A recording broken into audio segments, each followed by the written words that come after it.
Hey, what's going on, guys? This is Chakits Krulsawat with Simply Vegas Realtor out here in the Las Vegas Valley.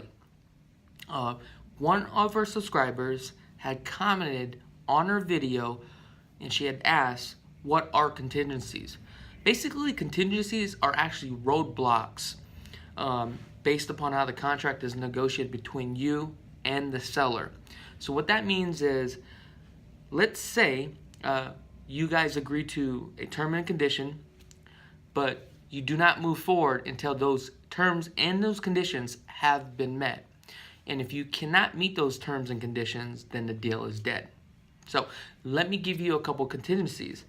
One of the contingencies is your due diligence period, which is in today's market, customary practices is typically about 10 days. This is where you do all your inspections within the 10-day period. Something comes back within the home inspection report, you have a right to negotiate and ask the seller to pay for certain items. Okay? If the seller says no, then it's a dead deal. Then you have a right to cancel out of the deal within that contingency period.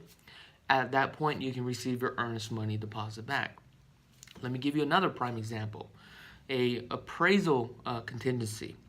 Appraisal contingency is where you and the seller have mutually agreed on a price of a home, let's just say $200,000, and at that point you get the appraisal done, you get it back, okay? And with an appraisal, there's actually two types of contingencies within the appraisal. We'll start off with the purchase price. So if you offered $200,000, then at that point the appraisal came back at $150,000. At that time, you have a right to ask the seller to drop the price. Should the seller decide not to drop the price, you have a right to cancel out of the transaction and receive your earnest money deposit back.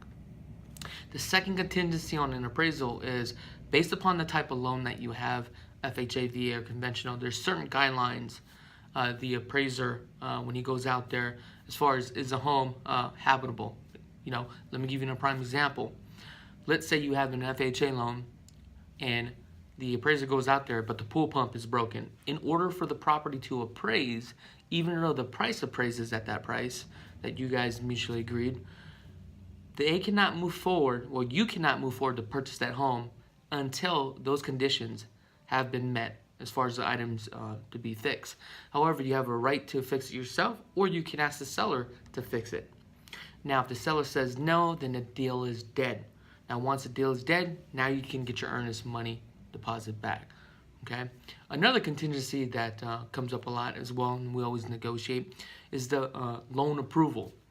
And typically that's about 30 days in today's market, 25 to 30 days, just depending how you negotiate the contract. Now, this is where you have to get fully approved within that certain period of days.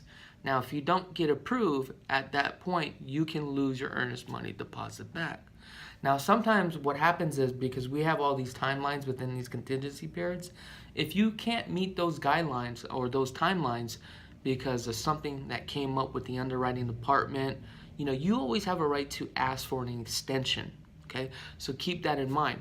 Now, however, in a real estate transaction, throughout the course of the transaction, let's say it's 35 days to close, there's so many contingencies and roadblocks to move to the next contingency. Now, as you're going from one contingency to the other, okay, depending how far you are in that contingency period, let's say if you've already done a home inspection, you've done the appraisal, but you couldn't get approved finalizing your loan. At that point, you do have a right to cancel and get your earnest money deposit back within that time frame that you agreed. However, now you lost out on the money for the appraisal and the home inspection and all the other home inspections that you had requested to do to the property. So keep that in mind, and that's why it's very important to really work with an agent that understands the current laws and the things that you need to look out for. A lot of people are not aware about construction defect, lead-based paint, radon gas, okay, sewage and septic, okay. I mean, there's so many things that you really need to know about a home, especially when you're buying a home out here in the Las Vegas Valley. Okay, well, guys, that's all I have for today. I'm Chakits Krulsawat with Simply Vegas, and thanks for watching.